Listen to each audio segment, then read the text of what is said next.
Thank you, CorePower, for inviting me.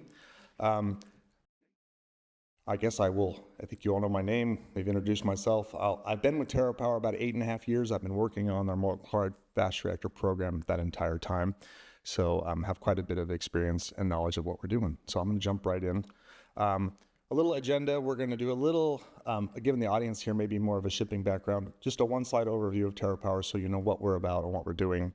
A few slides on the MCFR features, its benefits, and really just want to dive more into the development needs. We recognize that this is an immature technology, and we don't quibble about the fact that we have challenges to solve. So I'm going to spend quite a bit of time talking about those.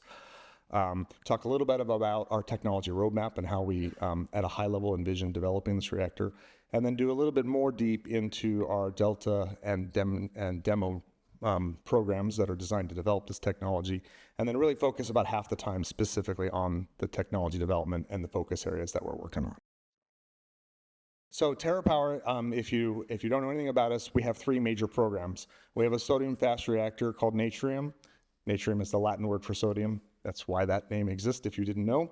And that is a fairly commercial technology. We're building the first 350 megawatt electric reactor in Wyoming, or ready to break ground on the energy island. MCFR, which you'll hear a lot about today, so I'll save that for a moment. And then we do have a radioactive a medical isotope program called TerraPower Isotopes, and we are bringing large-scale production of actinium-225 to the market, specifically now in drug trials already, and hopefully future in drugs that are approved for cancer treatment. So let's talk about the MCFR. Let's get this slide to advance. Okay, so key features. I won't go through all of these in the interest of time, but this is a molten salt reactor. We use uranium chloride dissolved in a molten salt matrix as the primary fuel and the liquid that actually circulates in the reactor.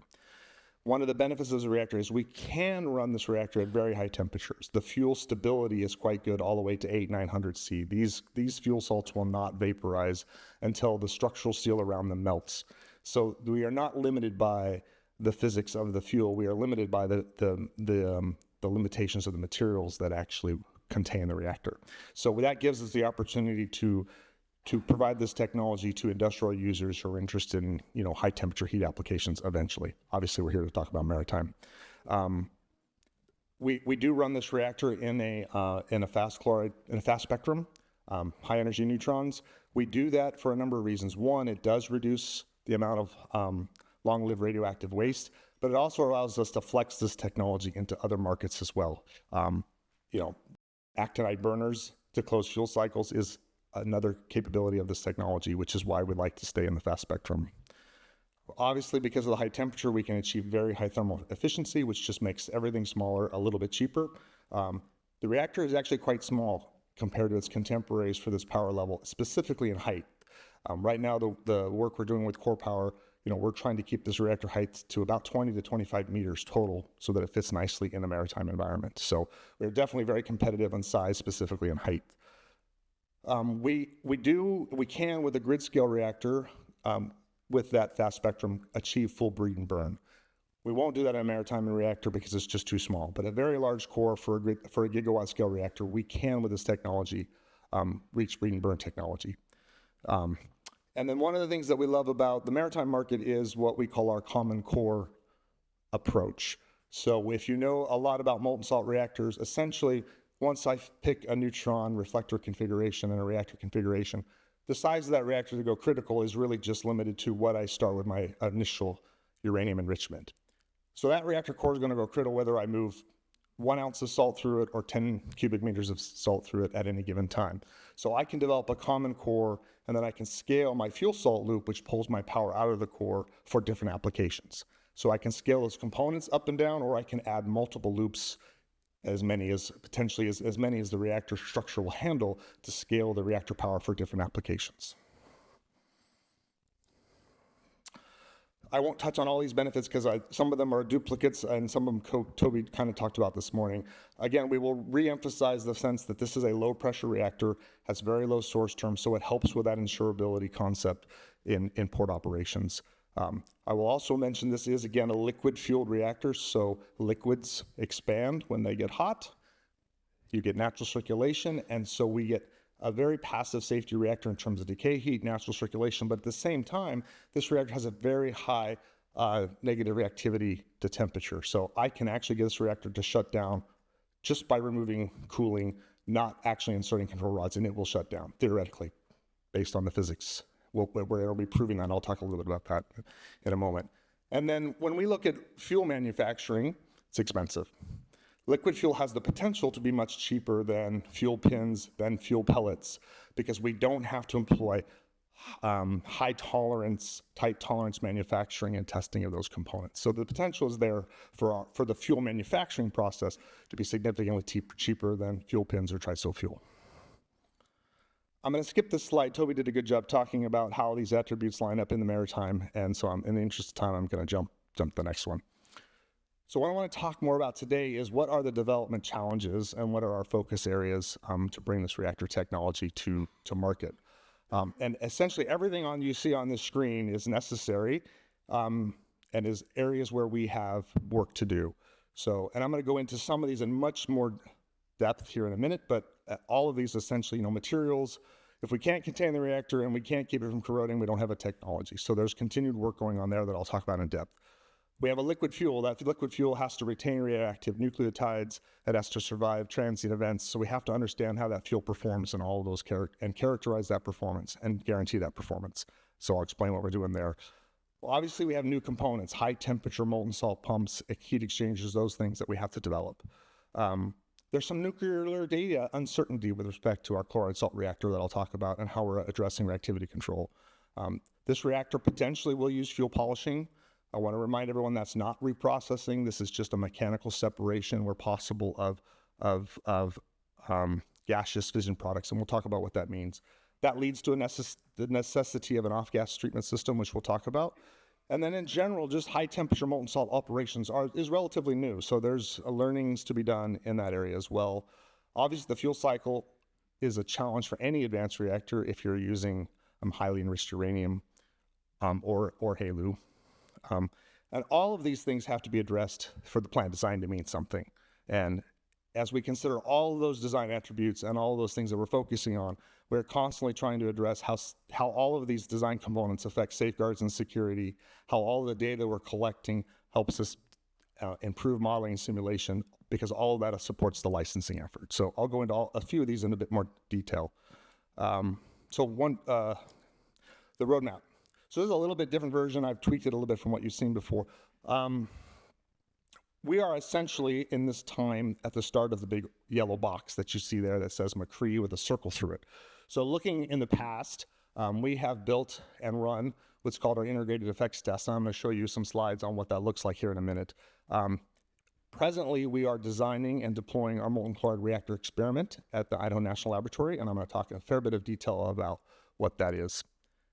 In front of us, moving forward, we have this Delta and demo demonstration plan, and I'm going to go into details of what's in that orange box. But that will lead to a large component development facility to test components at fairly significant scale, and that will dovetail into a HALEU-fueled demonstration reactor that is likely in the 30 to 90 megawatt thermal scale. Still some work to be decided on what that exact scale will finally be.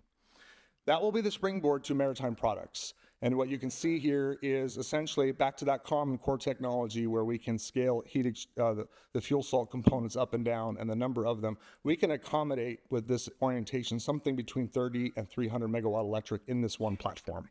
And we can scale that for various uses.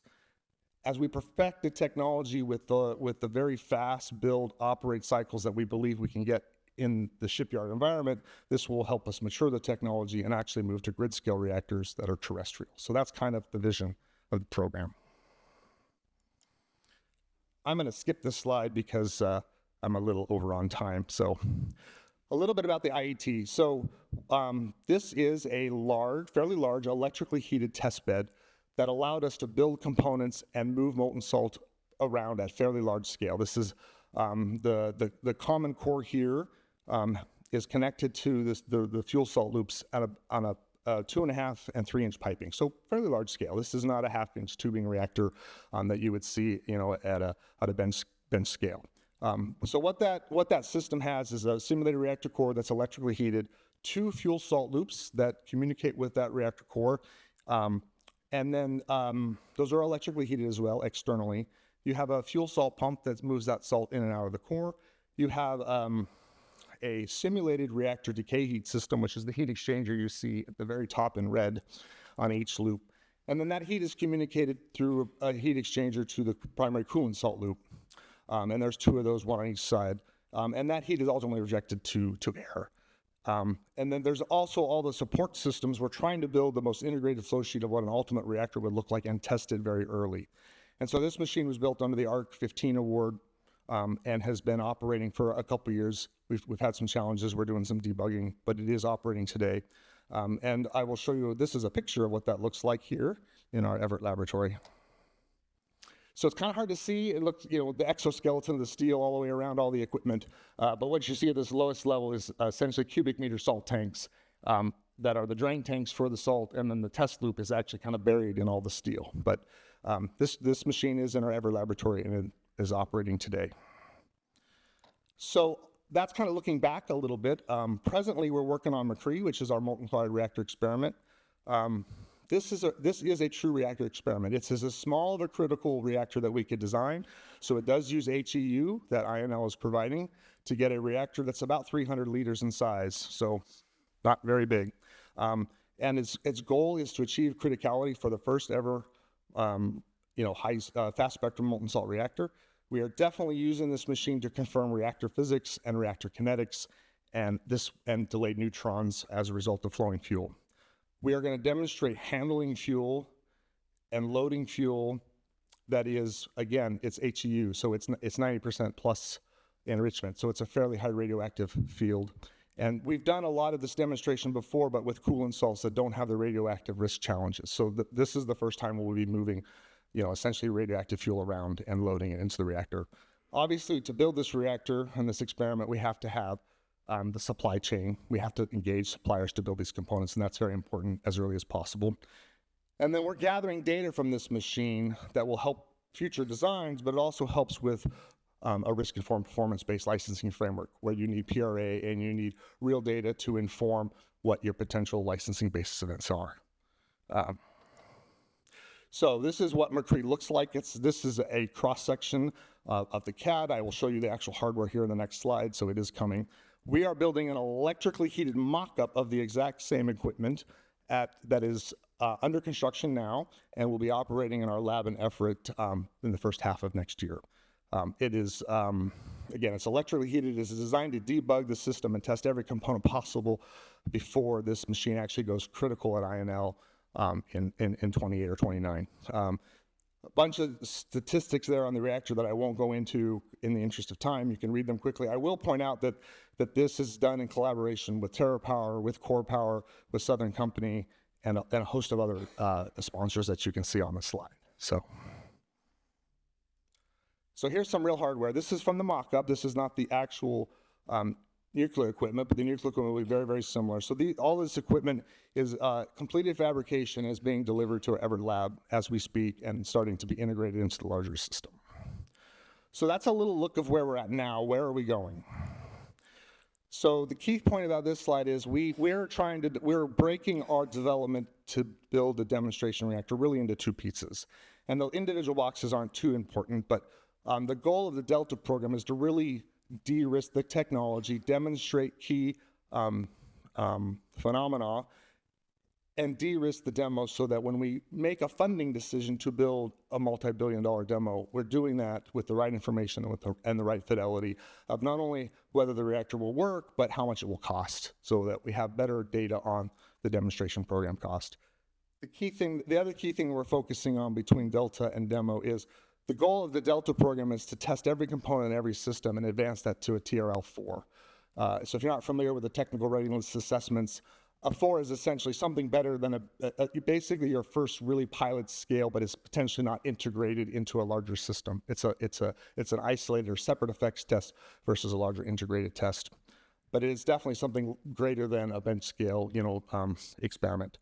The goal of the demo program will then be to advance all those components from a TRL4 to a TRL6 before it gets put into the demonstration machine. And then once it's demonstrated in that demo reactor, we expect those systems to be at a TRL8. So this just kind of gives you the vision of the program. I won't go into all the individual boxes. There's also, of course, the goal of the Delta program to complete, develop, and submit the CPA for the demonstration reactor so that it's moving with the NRC. Okay, I talked about this slide a moment ago. I'm not going to go back through it, but I'm going to go into some of the details of the development. And I think I'm running a little low on time, but that's okay. Okay, so our biggest challenge is materials. If you've studied molten salt reactors, corrosion is one of our biggest challenges with the environment inside the reactor. And it's just not the salt corrosion, it's how the vessel also responds to irradiation damage and those types of things. So what is our strategy here? When I show these slides, I've got essentially focus areas across the top here, and these are test beds. The goal here is to show you where we're testing, how we're testing, and our status of those testing. So anything in green is a test bed that we have up running. We've potentially run multiple versions of that with different materials, different salts. Anything in yellow is a test bed that we are building now or commissioning now, and anything in orange is a test bed that we have planned but we haven't actually deployed yet. So this gives you some sense of where we're at in our testing for some of these problems. So back to materials, our short-term plan so that we can demonstrate, we can get to a demonstration reactor faster is to use a material that's available in the ASME code. So if you know much about the ASME code, there's only 5 materials available in that code today. And most of them probably aren't the best one for a molten salt reactor. But for the demonstration reactor, because it's a shorter life and we're actually optimizing our temperatures lower, the goal is to get a material, prove to ourselves that a material there can support a demonstration reactor as soon as possible. We do recognize and plan, we have several different alternate plans to develop more advanced materials in parallel to that demonstration program, both in terms of potential cladding and as well as bringing a new material that's not presently in that code. But that takes a lot of time to develop the mechanical testing, get the irradiation data, to get that new material into the code. So we're potentially trying to do that in parallel to the Delta and demonstration program. So that material is ready to go at the end of our demonstration so that we go to the next commercial product, we have that advanced material available. One of the other things that we know well from 8 years experience is salt purification and salt purity is critical for corrosion. The more pure your salt is in terms of oxygen, moisture content, the less corrosion you have. It's just a matter of physics. And so we've become experts at how to purify salt, how to test that salt, and ultimately how to reduce corrosion based on those processes. All right, I'm running short on time. I'm taking a little longer to go than I should have, but this is an example of one of those test loops that I've shown. This is called our milliloop. So this is a natural corrosion flow loop. We can put calibrated corrosion coupons into this loop to gather data on corrosion. Similarly, we have what's called the simple loop. This is a pumped flow loop, so we're testing more erosion response to materials in our salts in this test loop, and it can run up to about 2 meters per second. Here's an example of one of our coupons that we pulled out of that particular test bed, 1,000 hours at 2 meters per second flow, almost no quantifiable erosion in this initial test. We've obviously run a lot longer hours than this. So that's just a little flavor of what we're doing for materials. Liquid fuel characterization. Liquid fuel is an interesting, wonderful thing, but at the same time, we have to prove that that liquid fuel can retain radioactive nucleotides and at the same time meet its mission to remove heat from the reactor through all postulated operations and potentially safety events.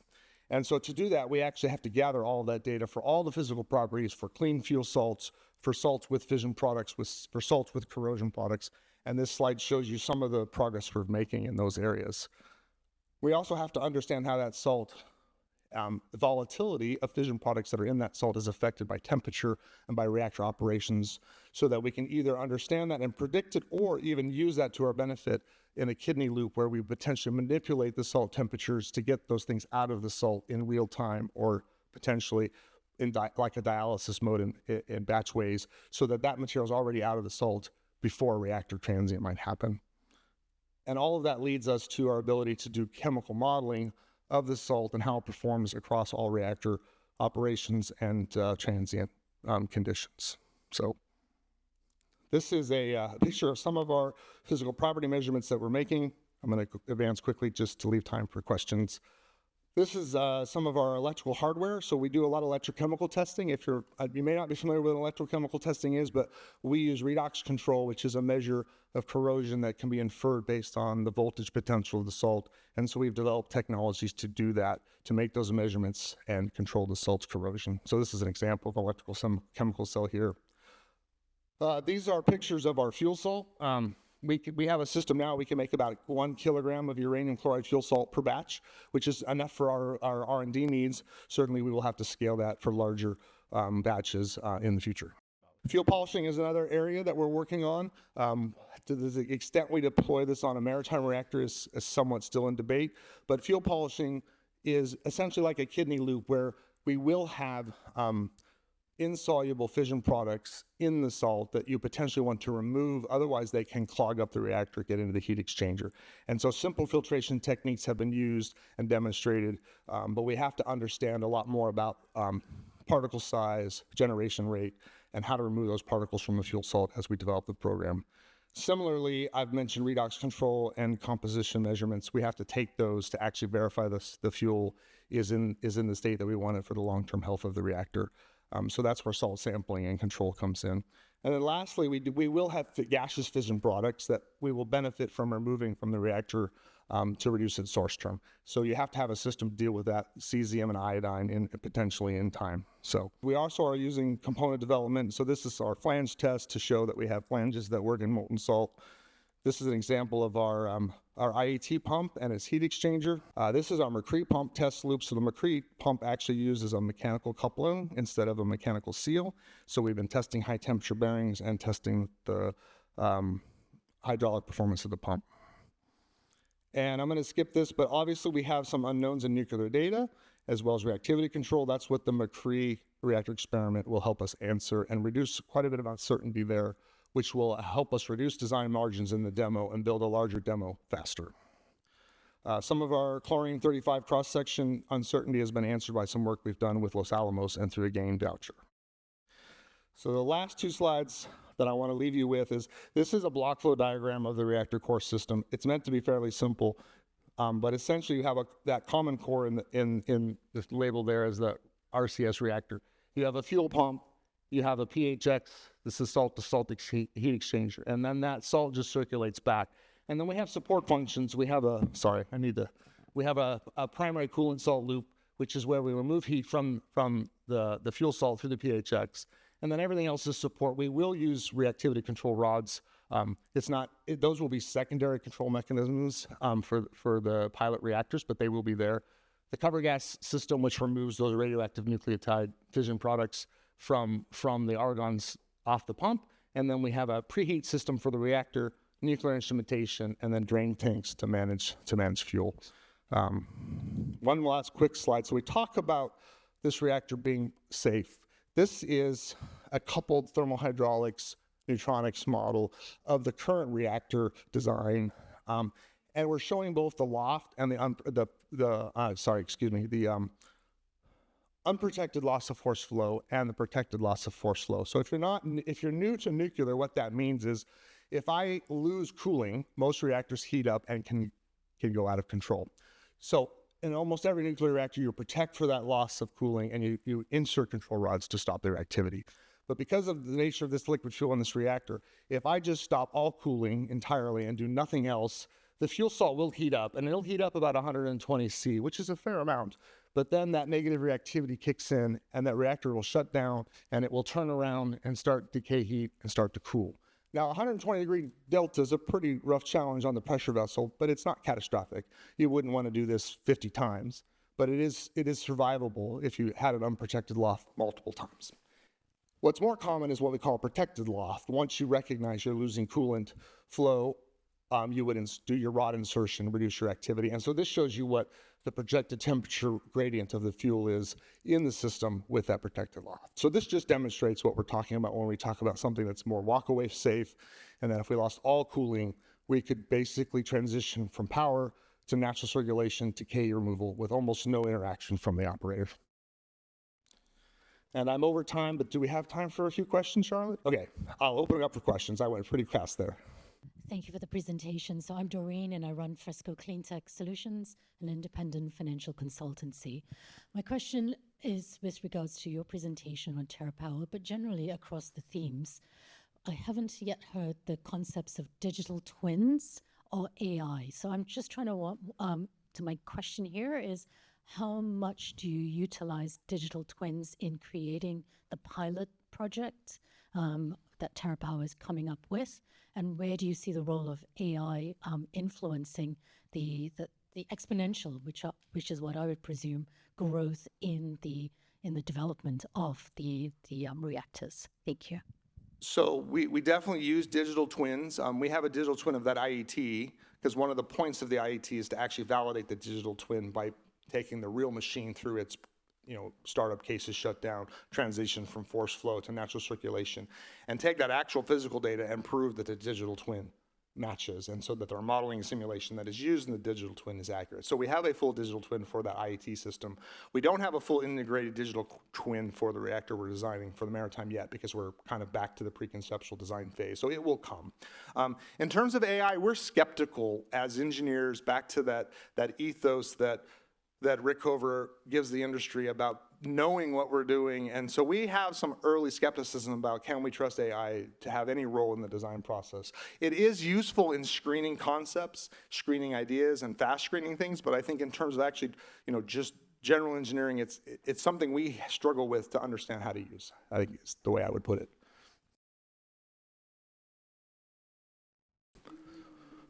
Nickel alloys in your design, because there are various ones, but we found it quite difficult to choose objectively between. So certainly our best corrosion performers are high nickel alloys. Probably a 10-to-1 improvement in pump loops, static loops compared to just 316. So 316 with redox control is a potential viable solution, but nickel alloys will give us a lot longer life. Of course, the problem with most nickel alloys can be high temperature embrittlement, and so that's one of the challenges we're looking at, is which one of those alloys actually can provide the long-term strength that we want for a long-term reactor. And then there's also just some of the irradiation challenges with nickel as well. Is there a connection between the radioisotope business and the fast reactor?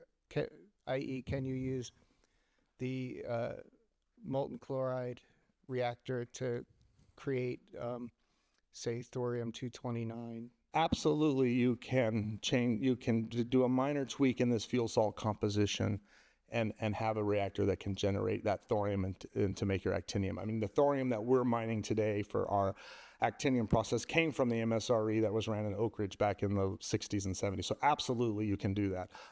It's not our primary mission right now because it does add to some of the proliferation and safeguards concerns of the reactor, and so we're more focused right now on the maritime approach, but that is certainly possible with fairly moderate changes to the reactor, but potentially major changes to the polishing system to harvest that thorium. Yeah. Okay. Thank you, everyone.